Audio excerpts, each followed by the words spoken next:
Boa segunda-feira, pessoal, tudo bem? Como vocês estão? Bem, espero. Olha, hoje tem uma coisa muito bacana, né? Eu tenho feito nos últimos vídeos, eu tenho na verdade acompanhado as notícias, né? Se vocês viram os últimos vídeos de segunda, eu tenho reportado para vocês as novidades, principalmente na área de tecnologia, coisas meio perturbadoras assim. Mas eu queria fazer uma pausa hoje disso para falar, inclusive para quem vai ser interessante para você que nunca ouviu falar da Bíblia, nunca leu da Bíblia, para falar que é um livro sobrenatural, né? Para falar que é um livro extraterrestre, de certa forma, porque não é, né, a origem dele não é daqui, então o que não é terrestre é o que? É extraterrestre, né? Então eu quero te mostrar isso, como é o primeiro livro, vamos dizer assim, hiperlinkado, né? Hoje a gente com a internet, a gente vê, né, um site que te leva para outra coisa, uma notícia que te leva para outra coisa, e é impressionante assim, porque né, a Bíblia é composta por 66 livros escritos num prazo assim de quase 3.000 anos por 40 autores diferentes, e você tem uma unidade, né?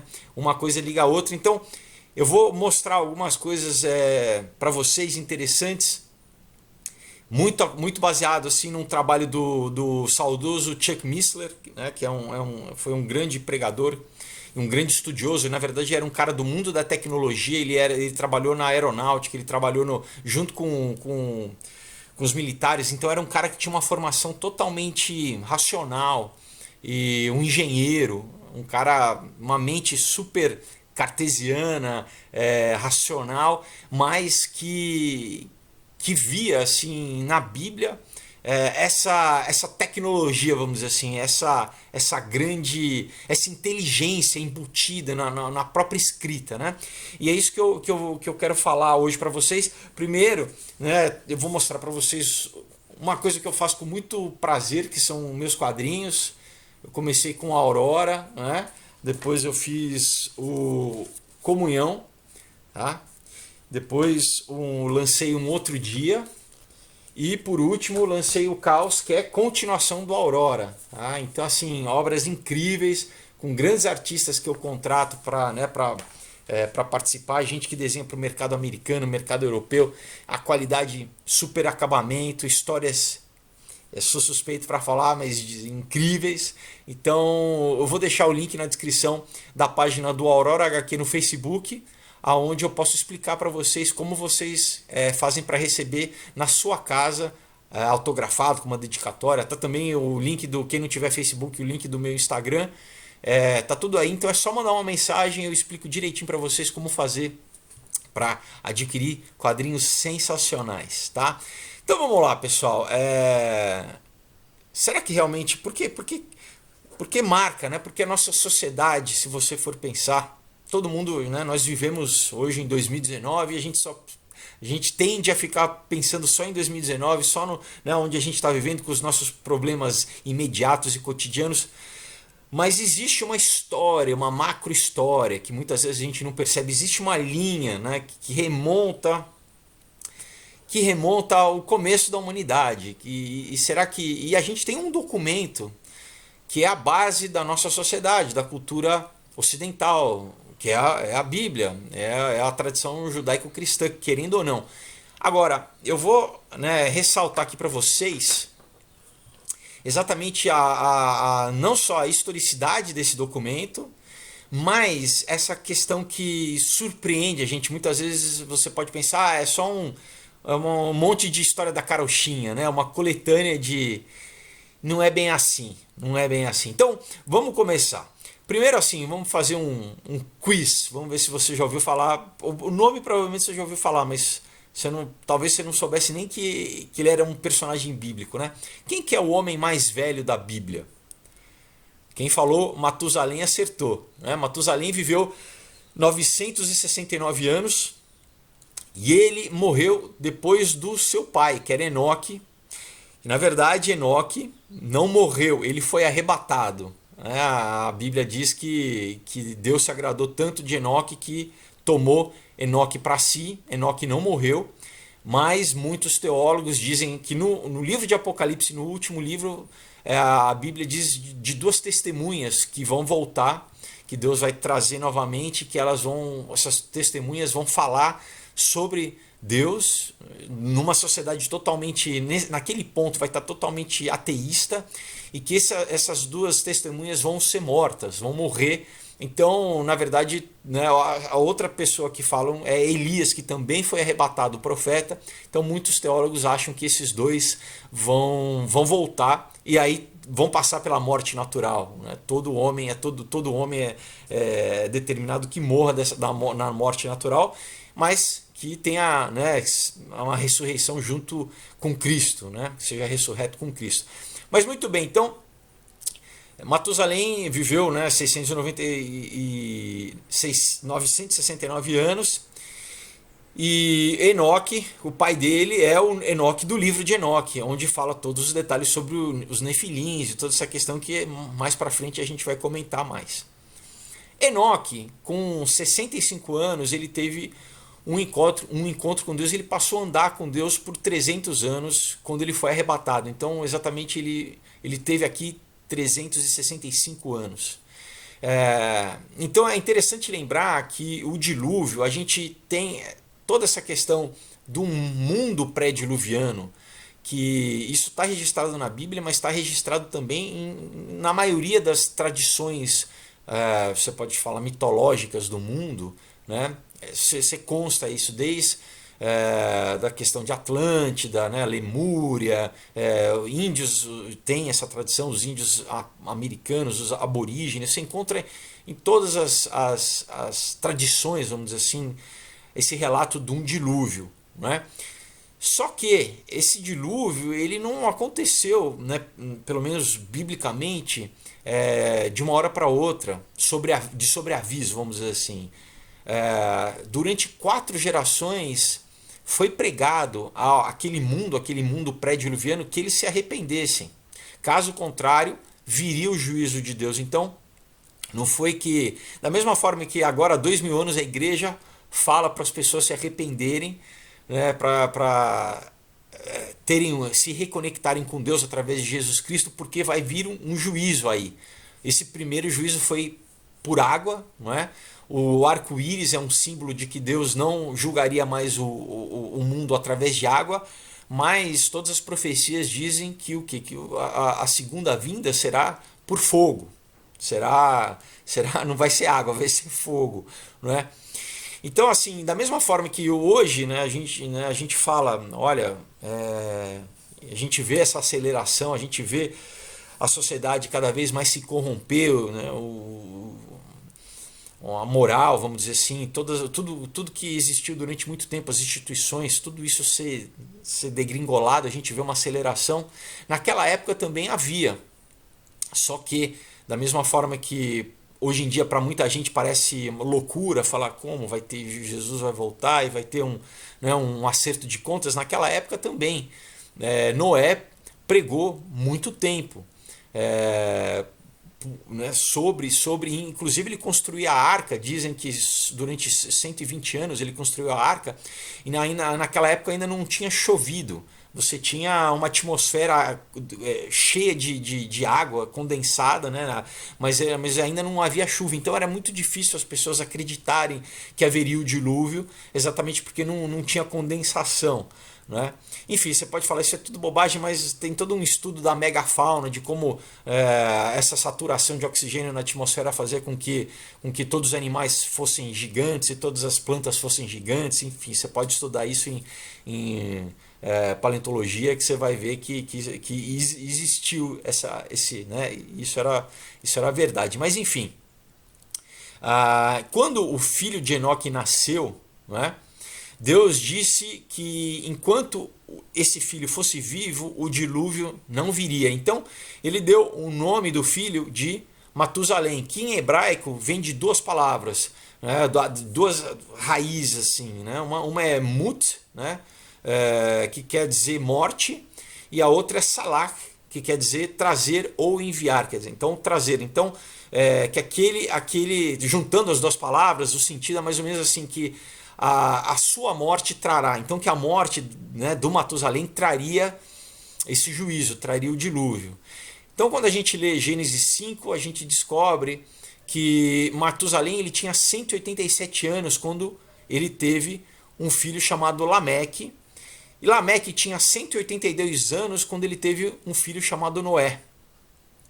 Não é? E quando Noé tinha 600 anos, o dilúvio veio. Então, somando as idades, somando a idade de Matusalém com a idade de Lameque, mais os 600 anos de Noé, até o dilúvio, então 187 mais 182 mais 600, como foi profetizado, o ano que Matusalém morreu, 969, veio o dilúvio. Tá?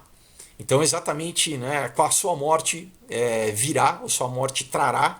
Então, no ano que Matusalém morreu, aconteceu o dilúvio. Eu quero falar para vocês um pouco do alfabeto hebraico, porque como a gente viu, né, sobre os nomes, como cada nome tem um sentido. E mais profundamente, na verdade, cada letra tem um sentido, porque diferente do nosso alfabeto, que é só fonético, né, e cada fonema ajuda a gente a construir uma palavra, e o sentido está na palavra, não está nas letras específicas, as 22 letras do hebraico, elas valem não só como números, tá? Cada letra corresponde a um número, então você tem todo um estudo do valor numérico de cada nome, de cada palavra, mas como também eles serviam como ícones, tá? Como no japonês hoje em dia você tem o kanji. Inclusive, o hebraico é considerado uma língua oriental, porque você lê ela da direita para a esquerda. Né? Inclusive, é interessante mencionar que todas as línguas apontam para Jerusalém. Como? Né? Você pode perguntar. Todos os países que estão a oeste de Jerusalém, você escreve da esquerda para a direita. Tá bom? Todos os países ocidentais que estão, né? Você pega o mapa, você pega os países que estão à direita, né, o Império Romano, latim, inglês, português, você escreve da esquerda para a direita. E todos os países que estão a leste de Jerusalém é o contrário. Você escreve da direita para a esquerda. Então não só hebraico, mas árabe, sânscrito, as línguas orientais também.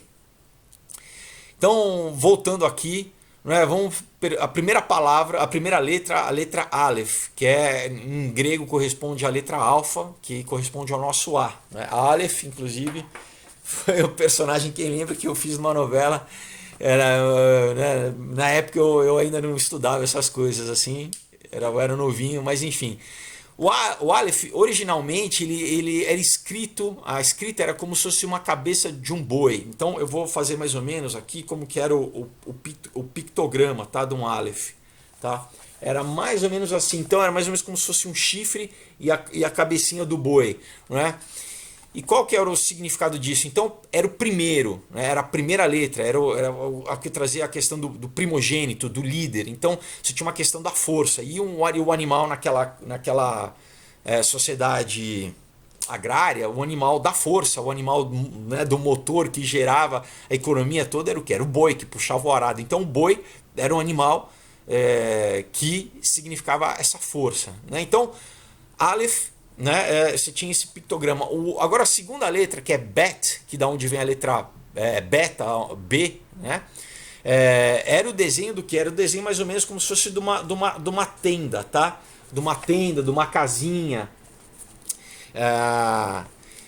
Significa, né, no próprio desenho, na própria letra, significa família, significa casa. Então daí que a gente tem as palavras, por exemplo, como Belém. Belém, né, vem de Bet Lahem. Lahem é pão, então a casa do pão, ou então Bet-El, né, Betel, a casa de Deus.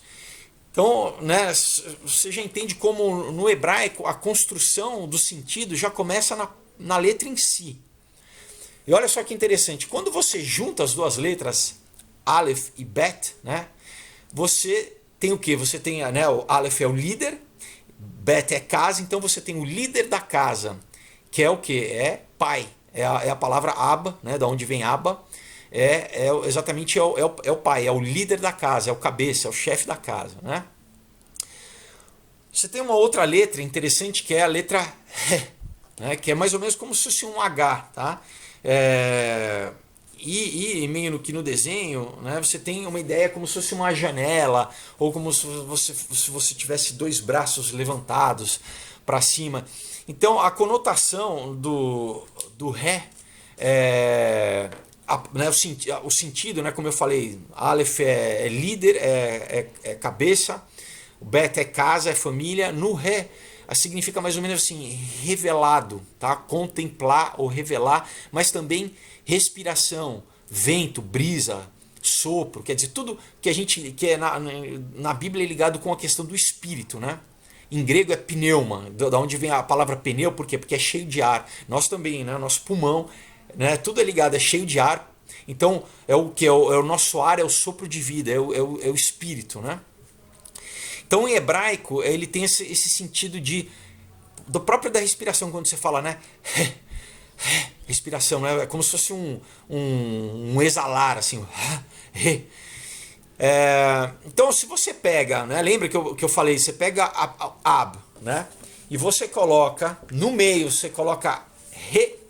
Então, é mais ou menos como onde você dá a origem da palavra ahab, em hebraico, que é a palavra para amor.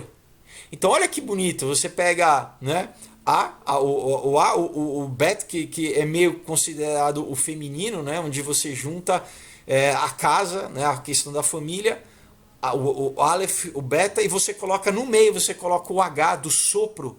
Então quando você coloca no meio o sopro, que mais ou menos como se fosse o coração, porque está no meio, como se fosse a essência, essa palavra é a palavra em hebraico para amor, tá bom? Não é? Eu acho demais, porque você só coloca uma letrinha que já tem um significado de sopro bem no meio das duas outras palavras, e você tem amor.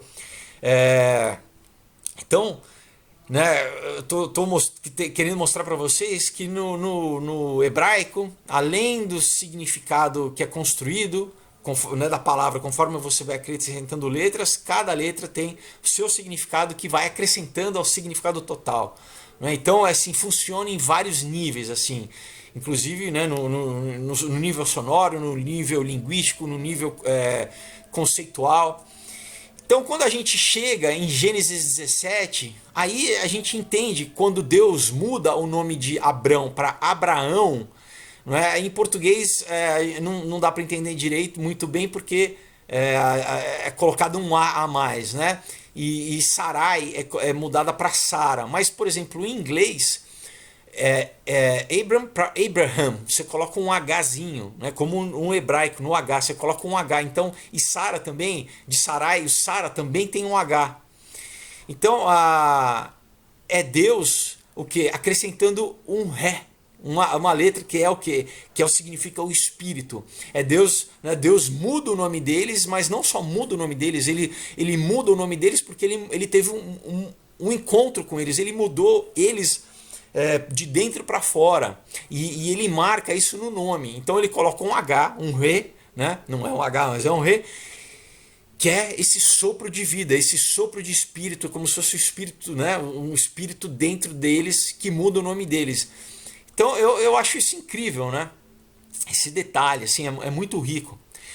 Bom, quando a gente lê Gênesis, né, os 2 primeiros capítulos de Gênesis, a gente lê sobre toda a descrição da criação, e é incrível todo o que hoje a ciência tenta codificar como ciência, aquilo que por inspiração divina foi revelado há 3.000 anos atrás, né, para Moisés, que escreveu o livro de Gênesis. Mas daí, quando a gente chega no capítulo 3, basicamente é o resumo de toda a história da humanidade e de toda a Bíblia até o Apocalipse. E no capítulo 3 a gente tem condensado, é como se fosse uma sementinha de uma coisa que vai crescer, que é o quê? Que é apresentado a gente a história da queda do homem, não é? E depois da redenção do homem. Você já tem uma profecia de Jesus Cristo e da redenção do homem. Então tudo isso está contido no capítulo 3. Aí já no capítulo 4 acontece o quê? A decorrência dessa queda do homem, né? do erro entrando no homem, o que a filosofia chama de condição humana, do mal, do egoísmo. o quê? Que é marcado com o primeiro assassinato da história, com um Caim matando Abel, né? Um irmão matando outro irmão. Bom, né, muita gente já conhece essa história, e depois a gente tem no capítulo 6 Noé e o dilúvio, né? Então assim, é muita coisa acontecendo em poucos capítulos, né? Você tem muita história acontecendo em poucos capítulos, mas muitas vezes muita gente passa batido pelo capítulo 5. Por quê? Porque o capítulo 5 é uma genealogia, né? E muita gente fala, não, é só um monte de nome, que isso é interessante, né? Não tem nenhuma informação, não tem nenhuma história. Tem muita gente que nem lê e já passa batido, né? Mas, pessoal, é uma genealogia de 10 pessoas, tá? Que está descrita em Gênesis 5. Então, nós temos desde Adão, depois Sete, tá? Porque Abel, né, Abel morreu e depois Caim foi amaldiçoado, né? Então, Sete é o próximo filho que Adão tem com Eva. Depois você tem Enos, você tem Cainã, Maalalel, Jared, né? Jared, e Enoque, Matusalém, Lameque e Noé, tá? Você tem esses 10 patriarcas, vamos dizer assim, né? Esses 10 homens do mundo pré-diluviano, tá? Então, isso que eu vou ler é uma transliteração, então é uma aproximação de como os nomes eram pronunciados no original na época, né?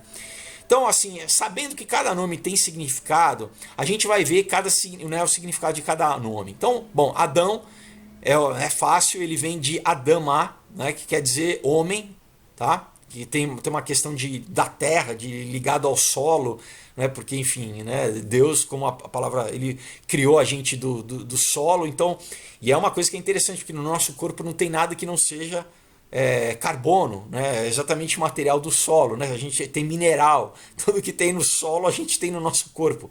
Se você for parar para pensar nos teus ossos, no teu sangue tem ferro, em todo o teu corpo você tem só material que tem literalmente sal, né? Tem na terra.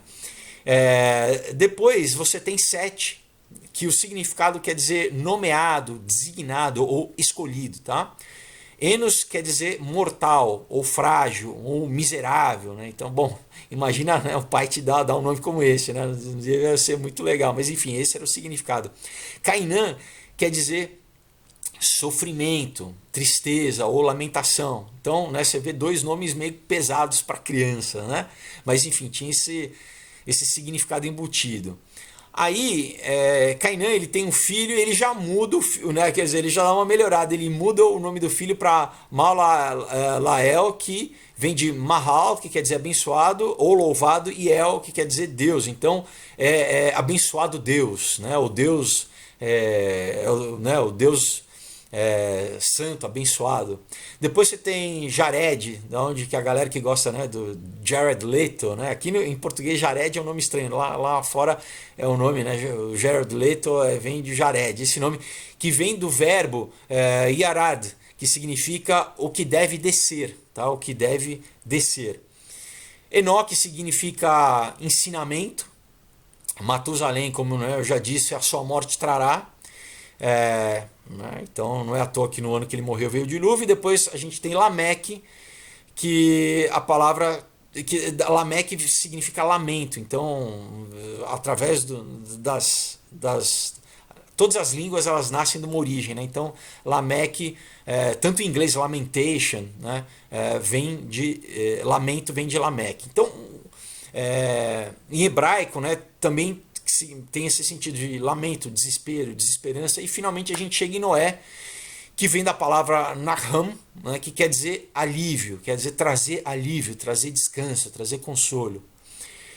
O próprio Lameque diz isso, a gente sabe o significado, que ele diz isso no capítulo 5, versículo 29, sobre, né, que Noé traria esse consolo, esse descanso. Então, muito bem, se a gente junta o significado desses 10 nomes, a gente tem alguma coisa mais ou menos assim: homem, nomeado ou apontado, mortal, tristeza, Deus abençoado, deve descer, ensinar, com sua morte trará ao desesperado conforto e alívio.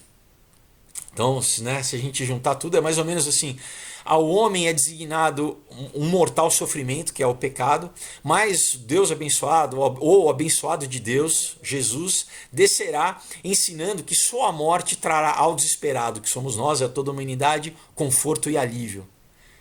Não é fantástico, pessoal? Isso está embutido numa genealogia. Claro que você tem que, né, entender o significado dos nomes, mas assim, Deus colocou embutido na primeira genealogia da Bíblia uma profecia sobre o quê? Sobre Deus vindo em carne, em Jesus Cristo, para salvar a humanidade. Tá? Nessa genealogia, nesses 10 homens, no nome desses homens, nessa ordem, você tem essa profecia, né, na junção dos nomes deles sobre Deus vindo, trazendo, ensinando e trazendo consolo e redimindo a humanidade. Então isso mostra o quê?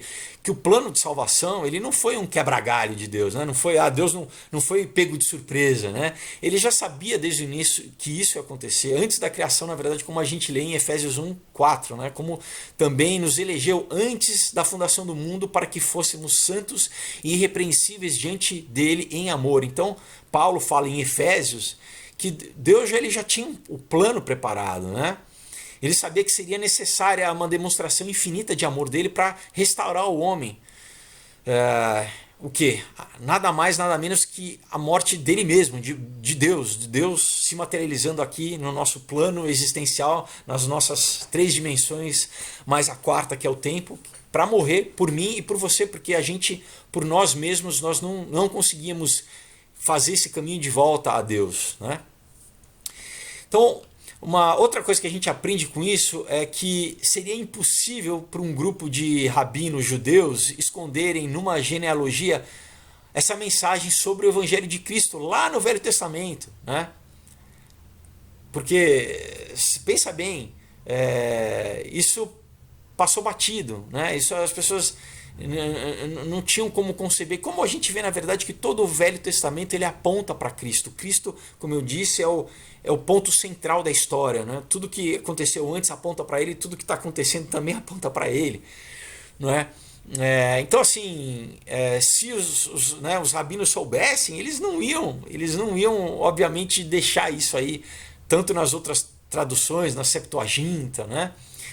Mas o que isso estava codificado. Por isso que eu estou falando dos níveis que existem dentro da própria Bíblia, que muitas vezes a gente, na nossa ignorância, por não conhecer, a gente pode passar batido, né? Então, a Bíblia isso é um documento integrado, tá? Cada detalhe está intrinsecamente ligado a outro detalhe dela. Como eu falei, o Novo Testamento ele está escondido no Velho Testamento e o Velho Testamento ele está revelado no Novo Testamento.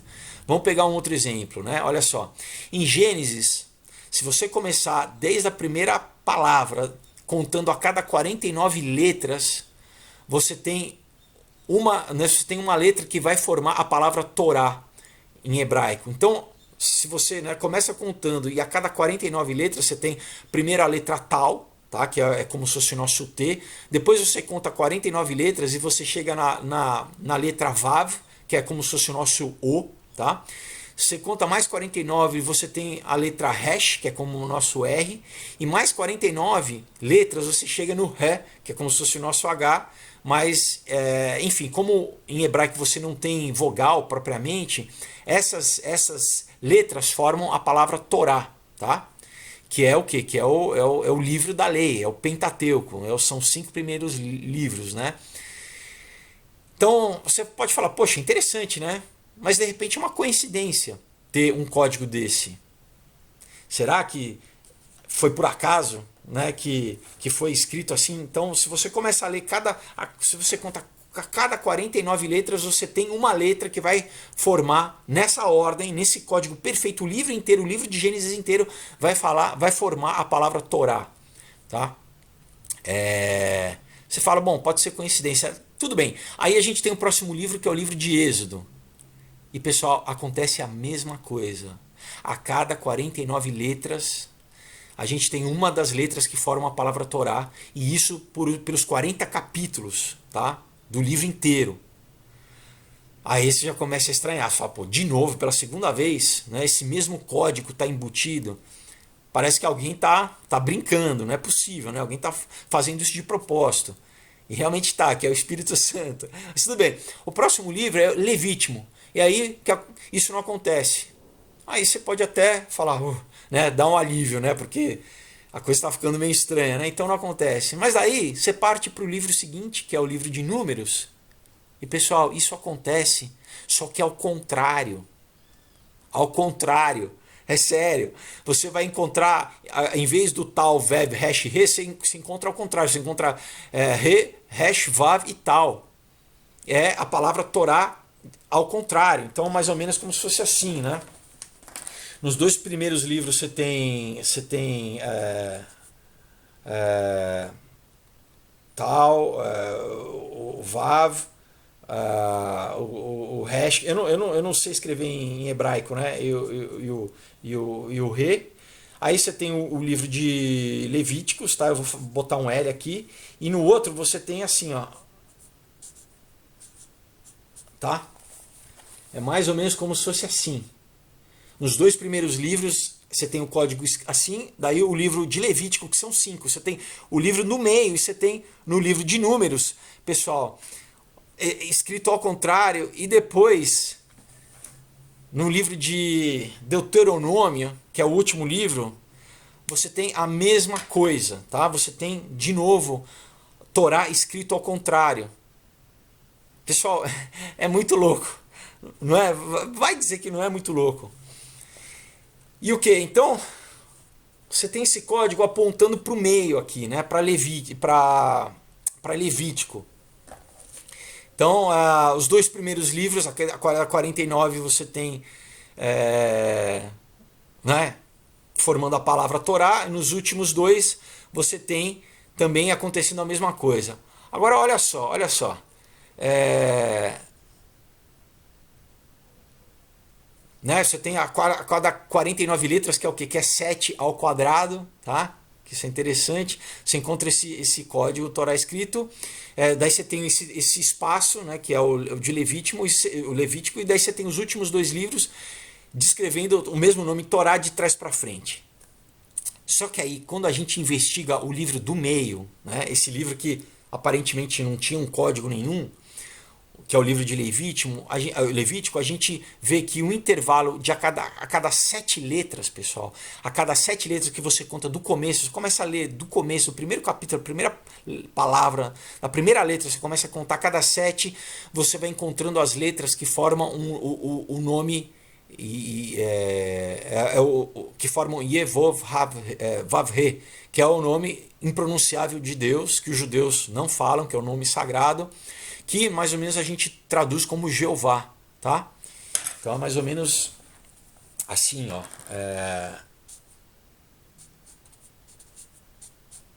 Tá? É mais ou menos isso. Yevhovavhev.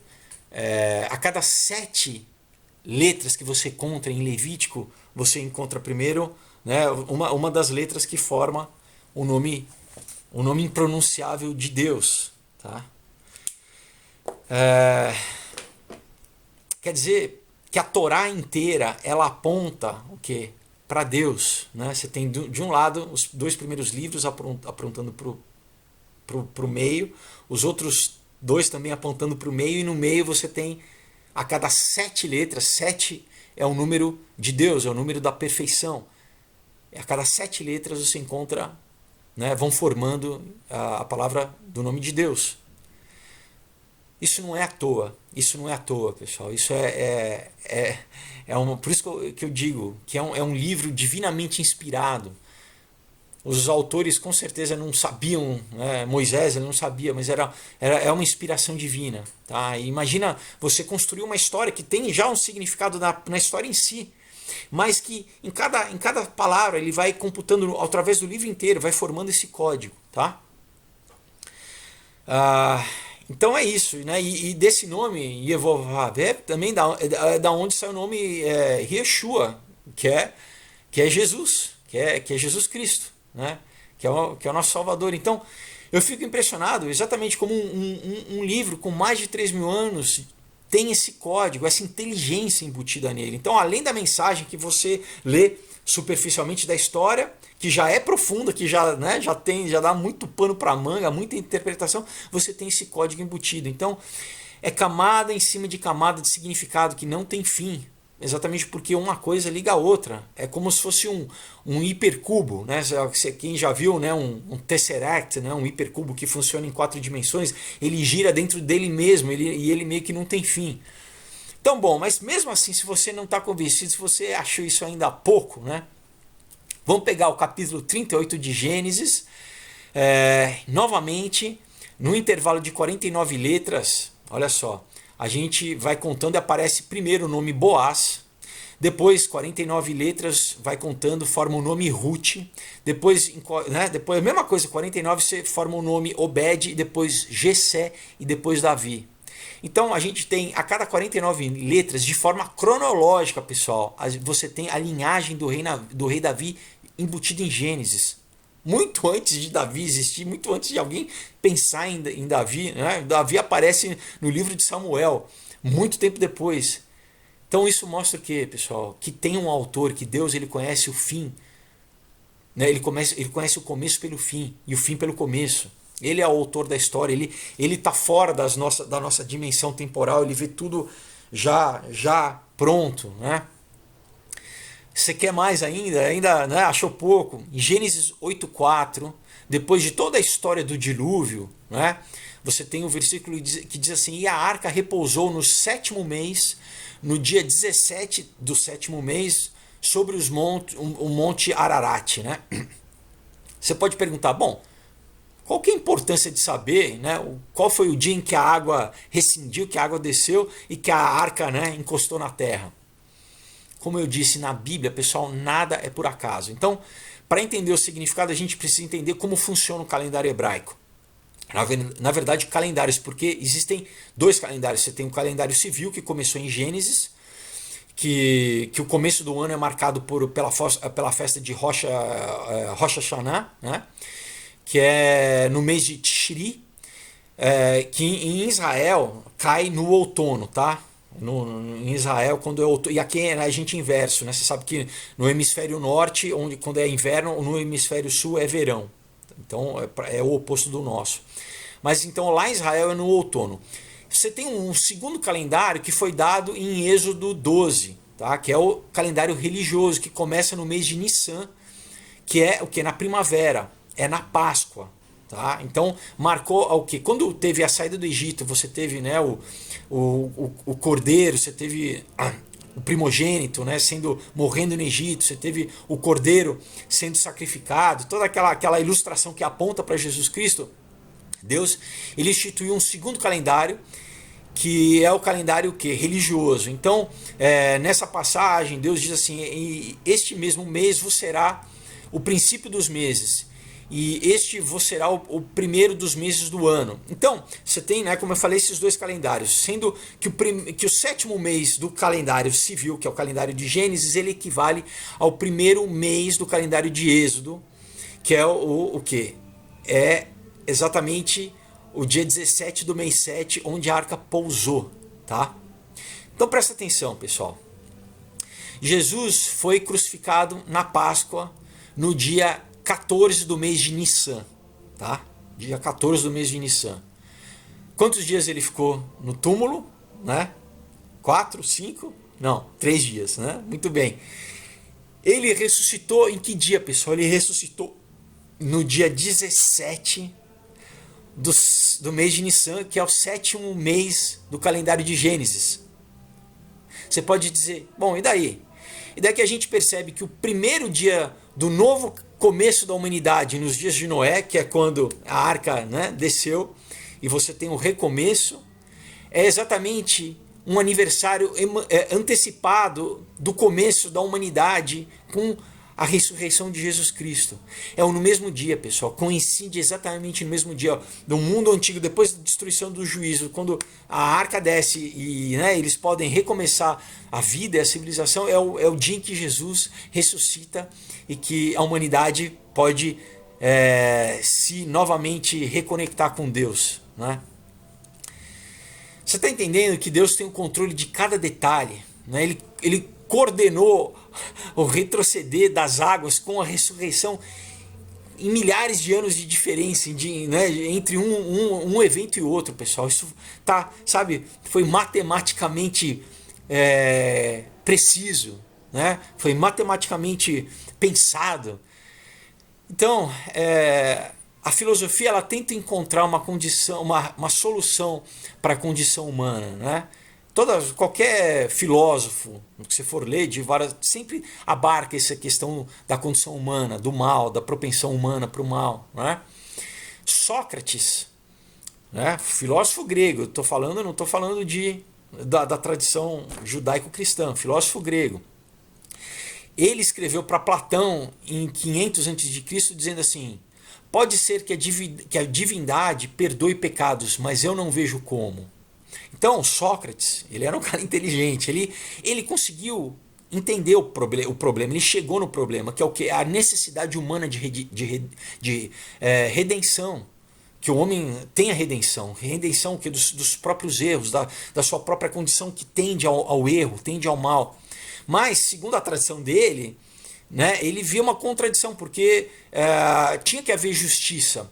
O homem ele tinha que pagar pelos seus erros. Não podia passar pela cabeça dele que as divindades gregas se sacrificassem no lugar do homem, né? Porque a tradição era que o homem sacrificava para os deuses, para tentar se purificar e agradar aos deuses. Então, ele nunca ia poder imaginar que Deus... Por isso que Jesus é totalmente disruptivo em toda a cultura, porque...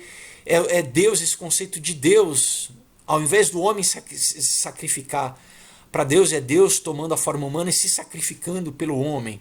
Não é?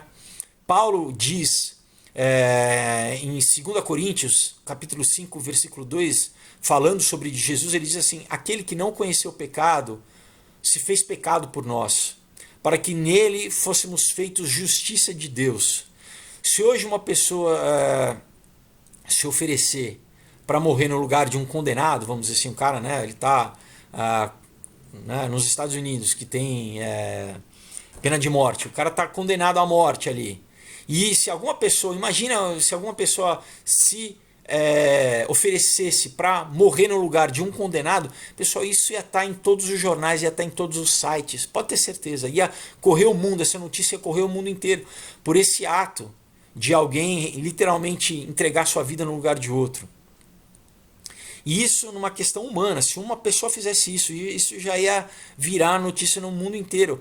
Agora, imagina, pessoal, Deus, imagina o conceito de Deus, que é o criador de tudo, que é o ser mais santo que existe, que na verdade é a essência da santidade, é a santidade em si.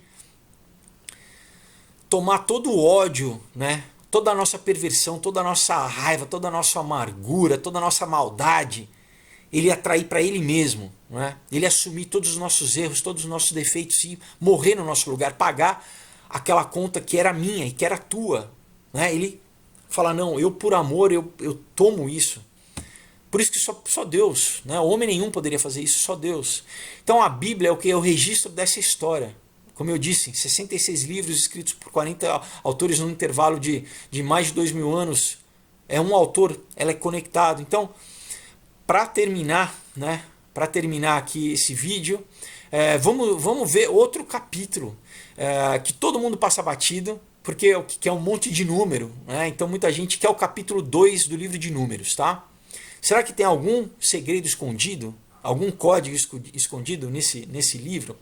Então, muito bem, no capítulo, Deus fala para Moisés e para Arão como que as 12 tribos, elas deveriam acampar em volta do tabernáculo. Tá? O tabernáculo era o centro e eles tinham uma ordem, tá? de como as tribos deveriam acampar. Então, quando você lê, você entende que as tribos elas eram divididas em 4 acampamentos. Tá? Cada acampamento encabeçado por uma tribo. A primeira tribo era Judá, depois, né, debaixo de Judá, às vezes você tinha a tribo de Issacar e a tribo de Zebulon. A segunda tribo era o cabeça, era Ruben, e depois você tinha Simeão e Gade. A terceira era Efraim, Manassés e Benjamim. E a quarta era Dan, Asser e Naftali. Os levitas eles acampavam no centro, tá? Eles ficavam junto com o tabernáculo. A entrada do tabernáculo era sempre voltada para o leste, porque é onde o sol nasce, e o sol ele nascia e ele iluminava o templo, tá? Dentro do templo. Isso também mostra, né, isso é um outro assunto, mas que eu já vou dar uma pincelada aqui, mostra a diferença entre as religiões pagãs que sempre adoram pro leste, para o quê? Voltadas ao sol, se prostrando para o sol. Então é um culto solar, enquanto os hebreus eles adoravam o quê? De costas para o sol, eles adoravam em direção ao oeste, tá? Eles não adoravam o sol, eles adoravam na direção que o quê? O sol ele iluminava, né, o tabernáculo, mas era o que? Não era a adoração solar, não era um culto pagão, era ao Deus que criou o sol. Né? Era o Deus que na verdade é a fonte de toda a luz. Né? Enfim, isso é só um detalhe. Mas enfim, o acampamento então ele era encabeçado, né, por Judá, que tinha que ficar ao leste dos levitas. Daí, né, na ordem, daí era Ruben ao sul dos levitas e assim por diante. Né? Sempre o que? Nos pontos cardinais, tá? Né, os pontos cardinais. Ou cardeais, né? Ninguém podia acampar no meio, né? Entre, por exemplo, o norte, ninguém podia acampar no nordeste, entre o norte e o leste, ou no noroeste, ou no sudeste, ou no sudoeste. Né? Ninguém podia ficar nessas áreas entre os pontos, né? Era só leste, oeste, norte e sul, tá? Então, era determinado que outra regra é que o acampamento ele tinha que seguir a largura do acampamento dos levitas, tá? Ele não podia ser mais largo. Você está entendendo? Então, né, os levitas eles acampavam no tabernáculo e o meu acampamento ele tinha que obedecer a largura do acampamento dos levitas. Agora o comprimento, então assim a largura era a mesma, mas o comprimento ele mudava, tá? O comprimento ele ou para baixo ou para cima, né, ou para o lado, ele mudava. Você só não podia ter uma largura maior, ultrapassar em largura o acampamento dos levitas. Então, muito bem. Né? Então, daí, depois que eles estabeleciam a largura do acampamento dos levitas, todo mundo ia seguindo essa mesma largura e daí como se fosse numa fila, né? Ia aumentando para trás, tá? Como se fosse numa fila. Então, vamos ver, no centro, né, ficava mais ou menos 22 mil levitas, né? No leste, quer dizer, você tinha Judá, que o símbolo de Judá era o que? Era o leão, né? Você tem aquela passagem onde Jacó, a cada filho, ele fala um animal, né? Ele atribui um animal e tem um significado. Então, né, Judá era o leão, significava, ele tinha o símbolo do leão. No sul você tinha Ruben, né, que na sua bandeira, né, era o símbolo do homem.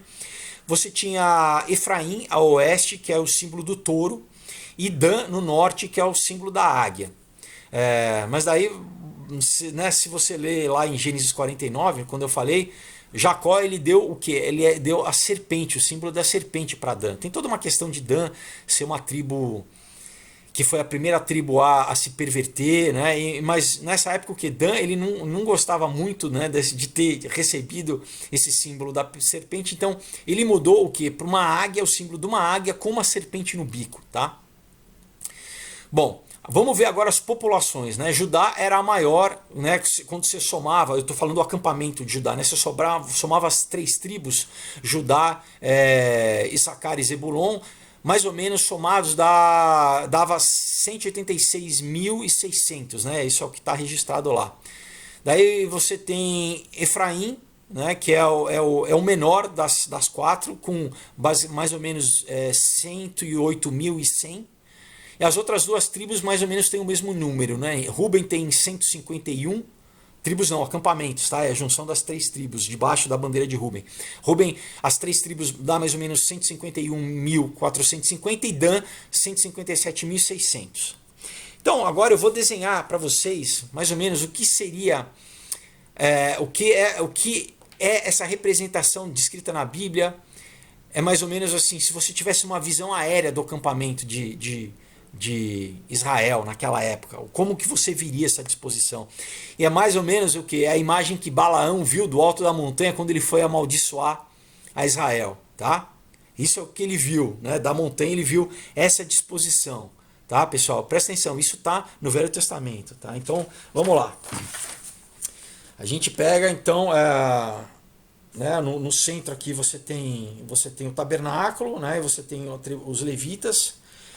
Aí você tem, né, aqui a entradinha nos levitas, aqui é Judá, né? Então, sim, cada traço mais ou menos vai ser 10 mil, tá? Então são mais ou menos 18 traços, né? Então, 1, 2, 3, 4, 5, 6, 7, 8, 9, 10, 11, 12, 13, 14, 15, 16, 17, 18, tá?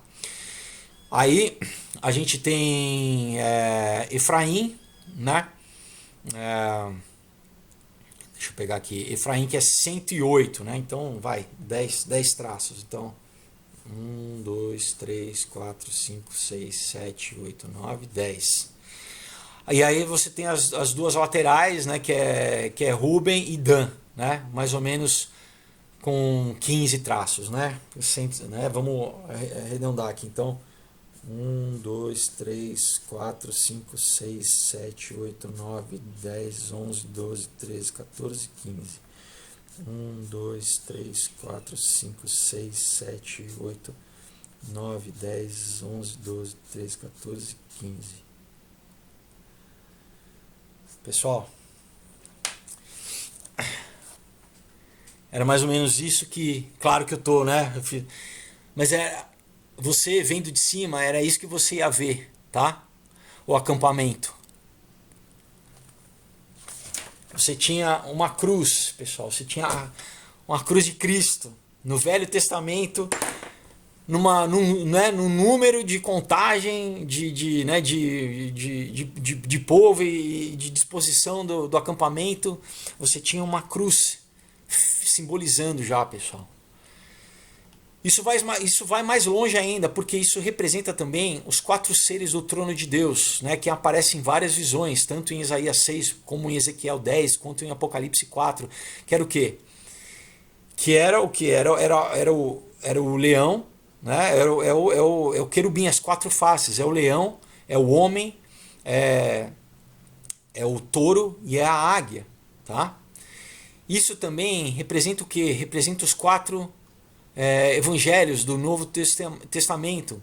Mateus representando Jesus como o Messias, Marcos como o servo, cada um representando uma função, vamos dizer assim, um atributo de Jesus, né? Então, Mateus é Jesus como o Messias, tá? Como o leão de Judá, né? Marcos como servo, como o touro, Lucas como filho do homem, como homem, e João como Deus, como né, que é a águia, o animal que voa, que é o que tem essa ligação com o céu. Então, Mateus registra o que ele disse, o que Jesus disse, né, ele foca mais o que Jesus disse, Marcos mais o que ele fez, Lucas mais o que ele sentiu, e João quem ele era, né, o fato dele ser Deus. Mateus é muito direcionado ao pensamento judeu, né?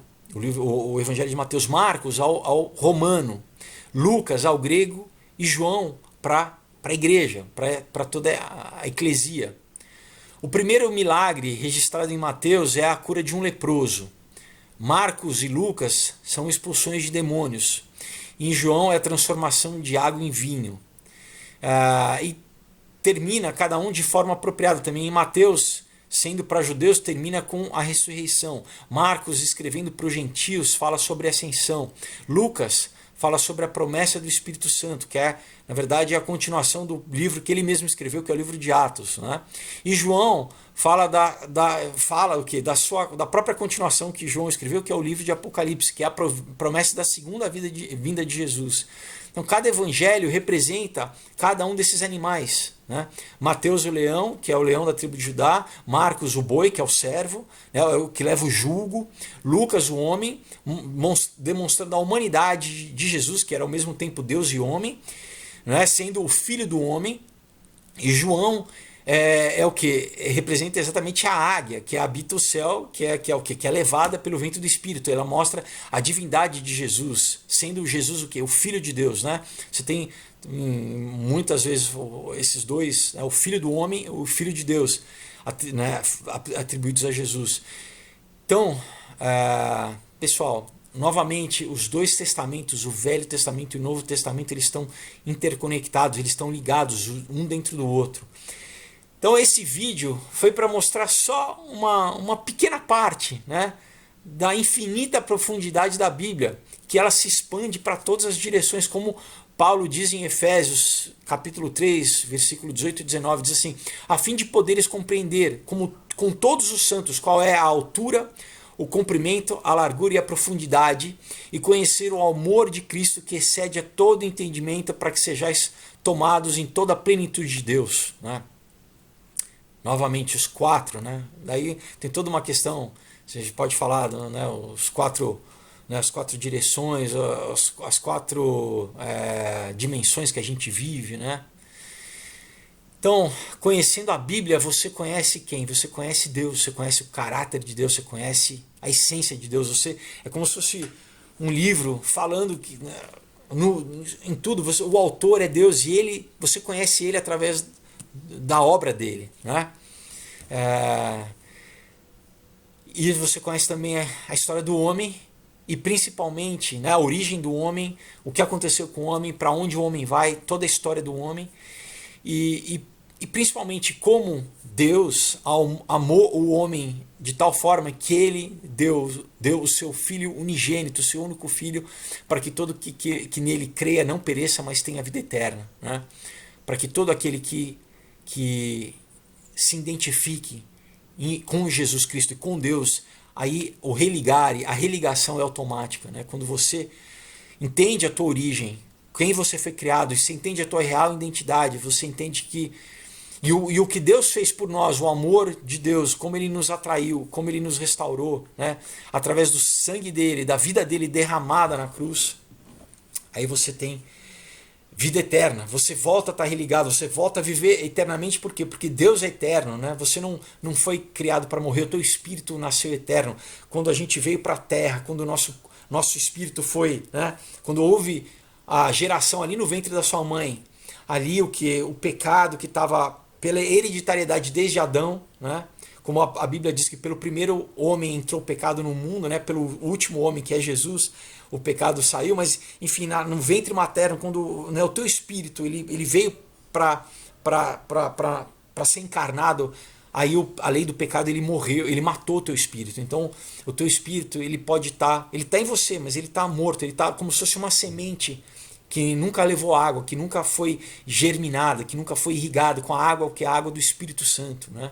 Jesus falava, você precisa beber da água que eu vou te dar, que você nunca mais vai ter sede, daí vão fluir rios de água viva de dentro de você. Como ele disse para Nicodemos, você precisa nascer de novo da água e do Espírito. Então, essa água é a água do Espírito Santo que vai, a partir do momento que você ouve, a Bíblia diz que a fé vem pelo ouvir e pelo ouvir da palavra de Deus, é tudo pelo verbo, né? E o verbo é Jesus, o verbo é Deus. Quando você ouve isso produz em você, no teu coração, no teu espírito, o Espírito Santo germina e você nasce de novo. Só que aí que tá, você nasce na tua real identidade, tua identidade espiritual, é o Espírito Santo de Deus habitando em você. Então é da onde vem a palavra entusiasmo, que é o que é Deus dentro de você. Tá? Então é quando você entende isso e você reconhece a tua necessidade de se reconectar com Deus, que sem Ele você está perdido nos teus erros, no teu defeito, você não consegue nem querer sair disso. Você fala, poxa, eu sou tão miserável, não, né? Aí eu vou me identificar com o mal, aí vamos emburacar, vamos ser mal. E esse é o problema do homem, é da condição humana. Mas o que Deus... Ele, por amor, um amor extremo, ele se fez homem, o Deus Santo, Criador, ele viveu como a gente aqui, andou como nós. A diferença é que ele nunca pecou, ele nunca errou. Então, por isso, ele venceu a morte não tem, né, ele não pode ser julgado. E ao contrário, além disso, ele chegou e pegou o meu erro, pegou o teu erro e falou assim, olha, Por amor eu rasgo esse erro.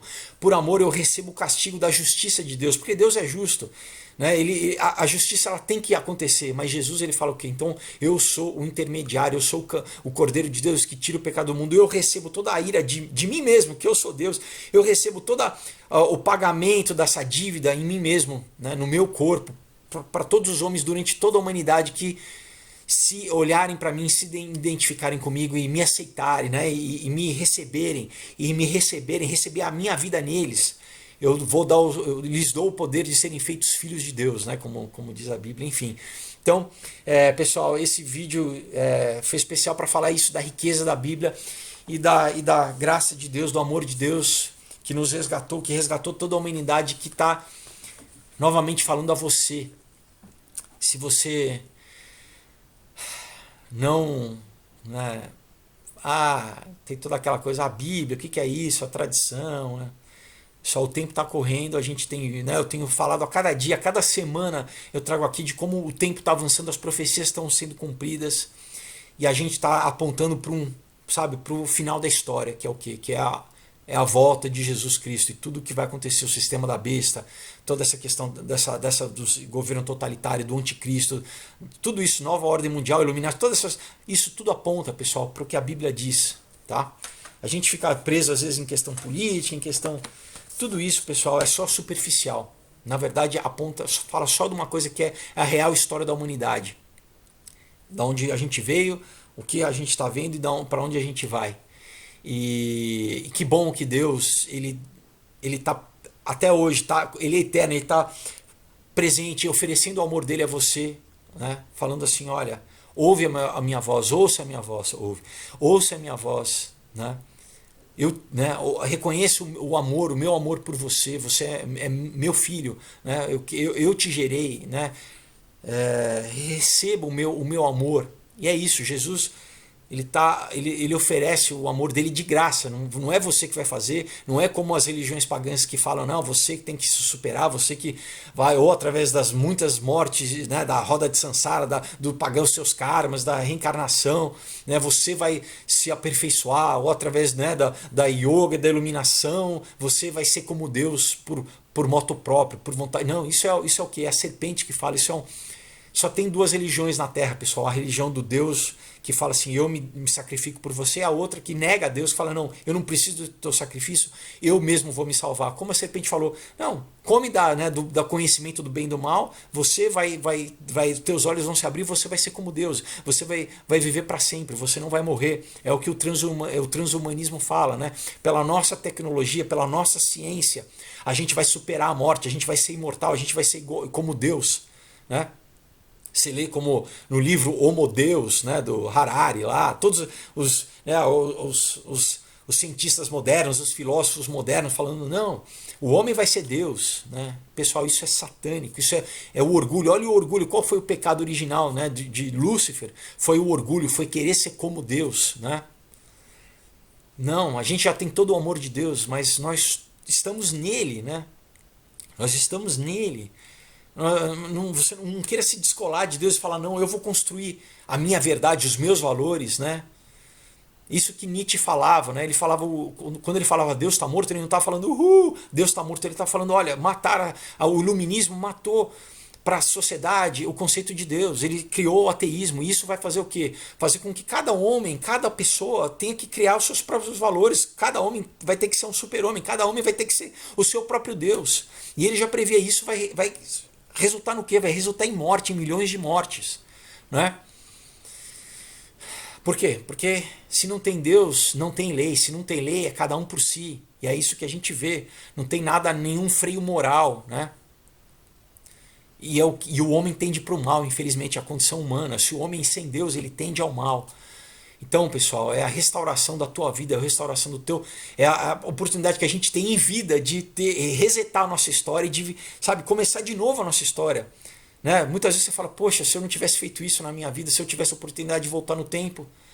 Você tem a oportunidade de começar de novo, independente da época que você tivesse. Você tem 15 anos, 20 anos, 30 anos... Você tem a oportunidade de ter o perdão de Deus de todos os teus erros, de todo o teu passado, e começar de novo com o Espírito Santo. Você fala, poxa, mas eu não tenho força, eu vou continuar errando. Não. É o Espírito Santo em você que vai transformar o teu interior, vai transformar a tua mente, vai, né, purificar a tua mente, é o que através da Bíblia vai te restaurar e você vai poder viver uma vida plena aqui, mas principalmente você vai ter uma garantia de onde você vai quando você morrer. Você vai sabe que o teu espírito é eterno, e o teu espírito não vai, sabe, ele não vai. Pessoal, não se engane. É uma falácia que nós somos só sabe, só um bando de célula que não tem nada além do. Todo mundo, a ciência sabe que existe uma metafísica, né? Demorou muito tempo para a física quântica falar em 10 dimensões. Maimonides, um rabino judaico baseado na Bíblia, no século XII, ele falava já em 10 dimensões. Existe uma metafísica, pessoal. A gente não consegue perceber com os nossos 5 sentidos, nem no natural, a gente não consegue nem com o nosso olho ver o espectro solar, todo o espectro de luz, nem o espectro auditivo, a gente não escuta ultrassom, né? Imagina, pessoal, você não está passando onda aqui, um monte de onda, eu não estou vendo. Nós somos muito limitados. Existe, pessoal, um mundo que a gente não vê, ou outras dimensões que a gente não vê, mas esses seres, eles interferem na nossa dimensão, para o bem e para o mal, né? Enfim, vou encerrar porque já está, né? Mas é isso, pessoal. Então, novamente, eu vou recomendar os quadrinhos, tá? Um Outro Dia, Caos, Aurora, Comunhão, incríveis, pessoal, vale muito a pena. Se você não leu, pessoal, leia, entra lá, manda uma mensagem, vale a pena. Eu mando para qualquer estado, tá? Chega direitinho na tua casa, mando para outros países, vale muito a pena. Feito com, sabe, com esmero, material de primeira qualidade, tá bom? Com certeza vocês vão gostar. Então é isso aí, pessoal. Deus abençoe vocês, até quinta-feira. Tchau.